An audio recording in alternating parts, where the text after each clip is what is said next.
સુરતના કતારગામ વિસ્તારમાં TP scheme number 49, 50 અને 51માં અમલી કરાયેલા અન્યાયી રિઝર્વેશન વિરુદ્ધ જન આંદોલન ફાટી નીકળ્યું છે।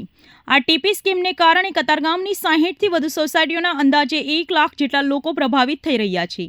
રહીશોનો આક્ષેપ છે કે રિઝર્વેશનને કારણે અનેક લોકોના વર્ષો જૂના મકાનો અને રોજગાર અપાતી દુકાનો તોડી પાડવામાં આવી છે, જેનાથી સામાન્ય પરિવારો પાયમાલ થઈ રહ્યા છે।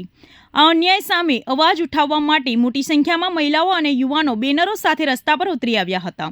કતારગામ દરવાજાથી વિશાળ રેલી યોજીને આ તમામ લોકો સુરત મહાનગરપાલિકાની કચેરીએ આવેદનપત્ર પાઠવવા પહોંચ્યા હતા।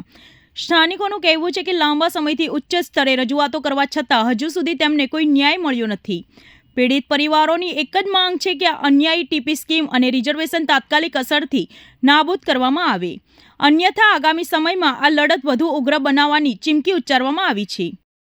ટીપી 49, 50, 51 પીડિત પરિવાર સમિતિ દ્વારા આજે અમે સુરત મહાનગરપાલિકાના કચેરીના મેયર કમિશનરને રજૂઆત કરવામાં આવ્યા હતા કે કતારગામનો 1 લાખ લોકોની અસર કરતો આ ખૂબ જ ગંભીર પ્રશ્ન છે, જેમાં સોસાયટીની વાડીઓ, ખુલ્લા પ્લોટ, રહેણાંક મકાનોની અંદર રિઝર્વેશન મૂકવામાં આવ્યું છે।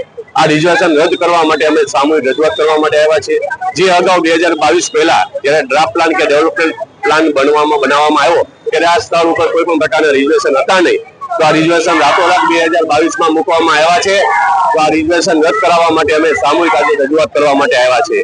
અમારી સાથે સાથે અલગ અલગ સમાજ જેમ કે સમસ્ત પાટીદાર સમાજ ટ્રસ્ટ હોય, પ્રજાપતિ સમાજ હોય, આહિર સમાજ હોય, રબારી સમાજ હોય, તમામ સર્વ સમાજે અમને સમર્થન આપ્યું છે, અમે રેલીમાં જોડાયા છે।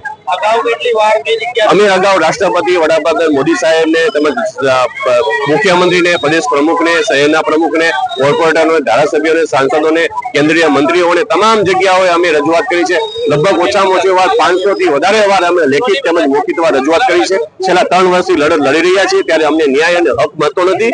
ફરી એકવાર અમે સુરત મહાનગરપાલિકાના અધિકારીઓ, કર્મચારીઓને રજૂઆત કરવા, અધિકારીઓ અને મેયરને રજૂઆત કરવા માટે આવ્યા છીએ કે અમારું જે મિલકત ઉપર જે રિઝર્વેશન મૂકવામાં આવ્યું છે તેને તાત્કાલિક ધોરણે એને રદ કરવામાં આવે।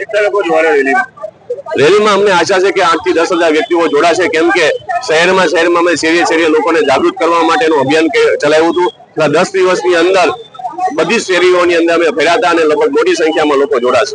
અમારા જે મકાનો છે એ રાતોરાત રિઝર્વેશનમાં આવી ગયા છે, તો એનો ન્યાય અમને આપો। આની પહેલા બી અમે એકવાર આવી રીતે રેલી કાઢેલી છે અને અમને ત્યારે પણ કોઈ પ્રકારનો ન્યાય નથી આપેલો। અમે બીજી વાર આવ્યા છીએ, તો સરકાર શું ઈચ્છે છે? ન્યાય આપવાની ઈચ્છા છે કે અમે આગળ કઈ બીજી કરીએ કાર્યકર?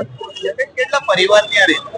અમારા લગભગ 80 કે 90 પરિવાર ત્યાં રહે છે અને આવી એક સોસાયટી નહીં, કતારગામની ઘણી સોસાયટીઓ, એક પરિવારની લાખો પરિવારો આવી રીતે પીડિત છે અને બધા ન્યાય માંગે છે। અત્યારે આજે ક્યાંથી ક્યાં સુધી તમે અહીંયા સાઈબાબાના મંદિરેથી લઈ મુગલાઈસર સુધીના મેયરના ઓફિસર સુધી અમે રેલી કાઢવાના છીએ। શું કહેશો બેન મેયરને? ત્યાં જઈને અમારી આજ રજૂઆત કરશું કે આ અમને ન્યાય આપો। આ જે રજૂઆત અમે એટલા ટાઈમથી કરેલી છે, તો આનો કોઈ પ્રકારનો એટલે કે અમને કોઈ નિર્ણય જ નથી આપતા એ લોકો। તો આમની કોઈ પણ એક ખાલી અમને દિલાસો નથી જોતો, કઈ અમને રજૂઆત કરેલી છે તો અમને એના ઉપર કોઈ ન્યાય આપો તમે।